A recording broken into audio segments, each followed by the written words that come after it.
television shows and literature. Are you ready to shake things up? You may call me Luke Garou, and we're going to continue feasting on the thrill of audio. And not just any audio. I finished Geneva, the Audible Original Written by my Choco Vine flavor, Richard Armitage. Their performances do not let you down. All three voice actors, Richard Armitage, Nicola Walker, and Jane Perry, are so talented. They nail their parts. So I re-listened to some of the earlier tracks because I got a friend of mine to listen to it with me. And I was wondering, were Sarah and Daniel the only ones that got dizzy from the augmented reality presentation that had been presented for the neurocell technology? Because I know for a fact, had it been me, the instant the virtual reality came on, I would have gotten severely dizzy. I would have needed to take it off, and I probably would have thrown up. But that's just me. That's what VR does to me. So,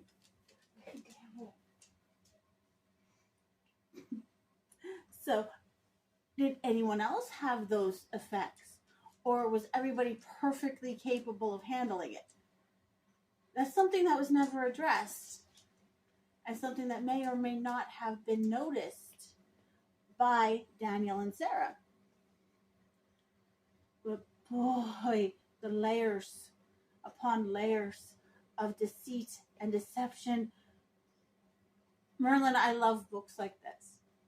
I could not have guessed the ending, which, fantastic. There's nothing worse than reading a book and halfway through going, it's going to end like this. You finish the book, and sure enough, you guessed the ending. I don't hate books like that, but it kind of takes the thrill out of reading them. And if this movie, God, yes, I wish this were a movie. If this novel were to ever be turned into a movie, and the directors want to shake things up and have Richard play a character, please play Pavel Ustinov. Please. I've seen Daniel as his character. And spoilers, his character is no better. I don't care his motives. His character is no better than any other man who leaves his wife because even though he knew she was better than him in business or whatever, he still came up with a reason to leave her. And what's worse is he was going to leave her when she was sick. Ugh. No, Daniel does not deserve Richard's talents. I'm just going to say that. And Helen is the worst kind of female worker. She's so manipulative. Everyone and everything around her is strings upon strings upon strings. And don't get me wrong, I love, and yes, again, spoilers. I love that the antagonist is a powerful female who leads the guy astray. Okay, the fact that she is the mastermind is brilliant. There's nothing worse than another run-of-the-mill evil man corrupts stupid innocent girl story. And this is not one of those. And she does yet another thing that irritates me when it comes to women and girls. Especially when you listen to Reddit,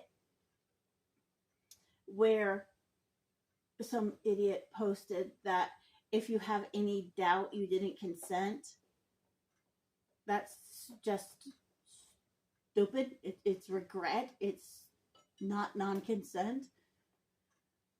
But this mastermind, she went one further. And if we don't know what happens, and that's fine. I love that we don't actually get the police perspective.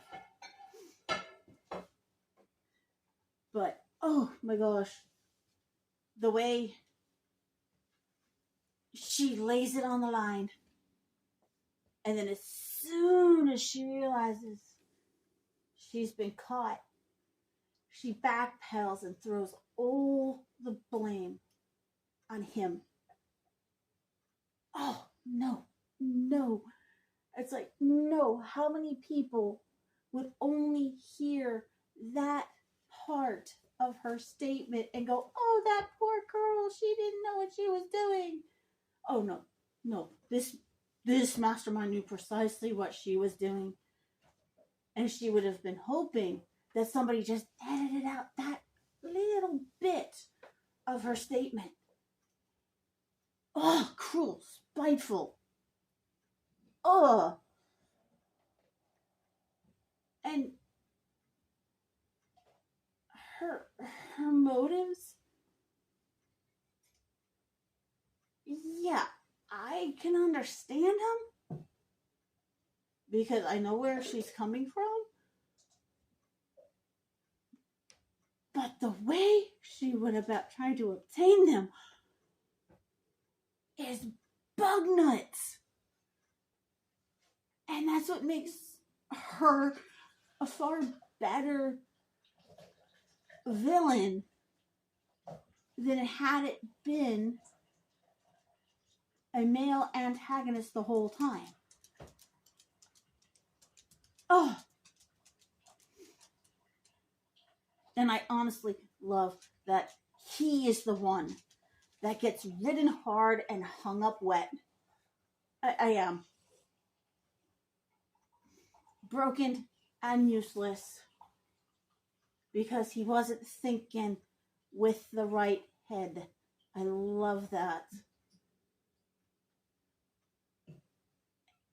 But it also brings back, if you knew your partner was more successful or more connected or made more money before you ever married them, and you had a suspicion that it would become a problem, why did you continue to pursue them? It's honestly like the Stepford Wives with Matthew Broderick and Nicole Kidman.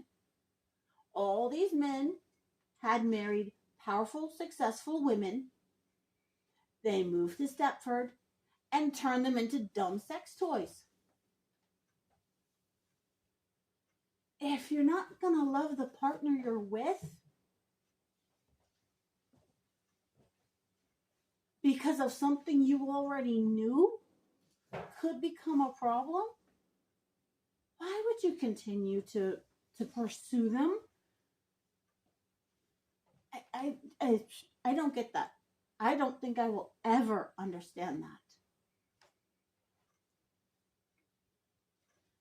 But that goes back to what they were saying in Downton Abbey, you have to come to your relationship as equals.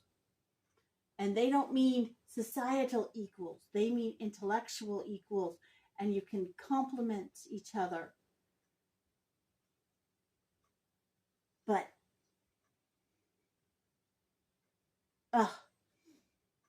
my favorite character. I have to say, my favorite character is Pavel. From the start,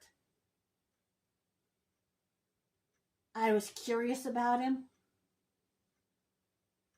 But the more I heard and the more his story played out, the more he could be kind. He's highly resourceful. He's quite intelligent. And ironically, for all his dishonesty, he's a pretty straightforward fella. Which is actually kind of ironic. He has a protective streak in him. And he will do anything to protect that which he feels needs protecting. And honestly, if I was in such a situation, I'd want an ally like him. Yeah, his motives, he kept to himself. Except for a very cryptic message that if you're not listening for, you would almost miss, or worse, dismiss as idle talking. I love that about Pavel. Yeah, but his loyalty is his own. He's not doing any of this for any reason except for he thinks it needs to be done. His motives of why he's doing it are his own. But it didn't stop him from doing the right thing at the right times. Which, hey, that's what you need in an ally sometimes. The ends justify the means, especially in this type of situation, because, oh my gosh, like I said, the layers upon layers and the twists and turns. And it's not like, oh, here's the story, what the hell happened? This is no, here's the story, just a nice meandering mountain road. Oh, there's a patch of ice. But it's all natural and flowing. And I cannot recommend this more. Dude, Hollywood, make this a good movie. And like I said, good movie. Do it justice. And don't change it to make it less offensive. Keep the villain the villain. Keep the victim the victim. Keep the patsy. That's the only thing I can call Daniel. As soon as she snagged that particular bit of anatomy, he was gone. He was her patsy. Oh, but it was awesome. I am going to be rereading this or re-listening to it as often as I have time, because it is just that good. And it helps, like I said, that the performers, the people reading, you just want to listen to them, because the way they perform it, oh, sweet. Like I said, it is probably one of the best audiobooks I've listened to in a long time.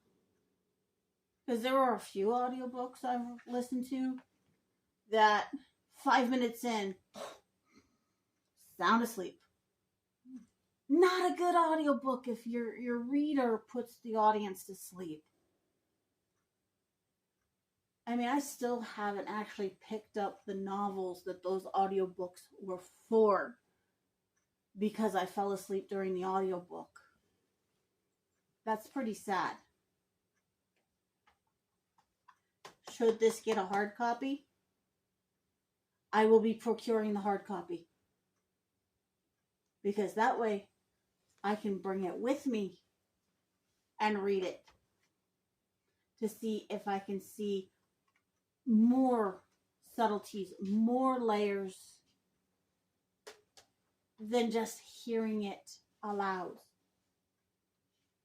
Because I'm a written word person. And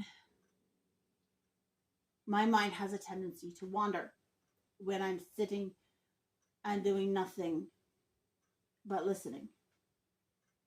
Which is probably why I was working on this review at the same time as I was listening to the audio.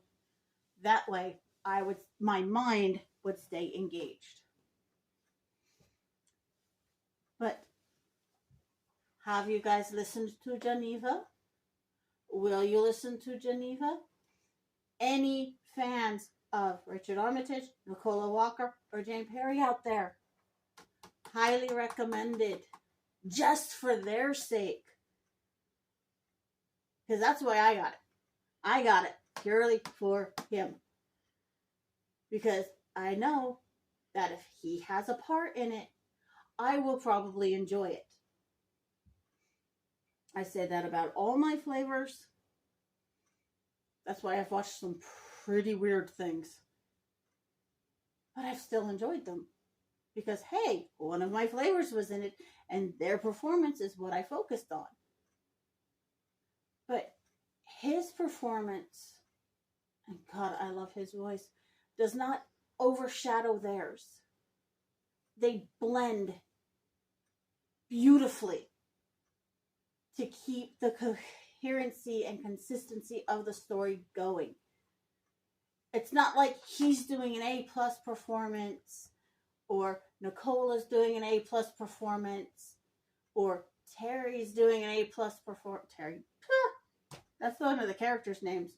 Jane is doing an A+ performance, and the others are doing B and C performances. No, they all brought their A game.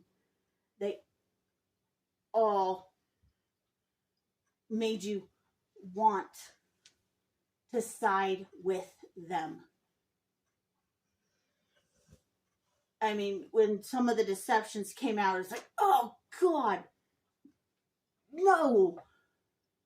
And here I thought he was going to be decent, or really? That was that? Oh my God. Like I said, worth hearing. Just, like I said, just for your voice actor. Because if you know you like one of the participants, you can give the whole thing a fair shake. And it doesn't make any sense if you skip the person you don't like, because then you miss half the story. You miss 90% of the story if you skip one of the people you don't like. But will you listen to it? Have you listened to it? Let me know in the comments below what you thought of it. Or if you'll listen to it. I was talking about this with some other people, and while I was talking to them, they downloaded it from Audible and said they were going to listen to it as soon as we were done talking. So, fantastic. Like I said, let me know. Find the like button. Tend to whatever injuries it may have received throughout the week. Find the subscribe button and rescue it from zombies. Find the bell and give it a good bap to draw the zombies away from the subscribe button. Kindness is the key to understanding. So be kind to me, be kind to each other in the comments, and I'll see you next time. Bye.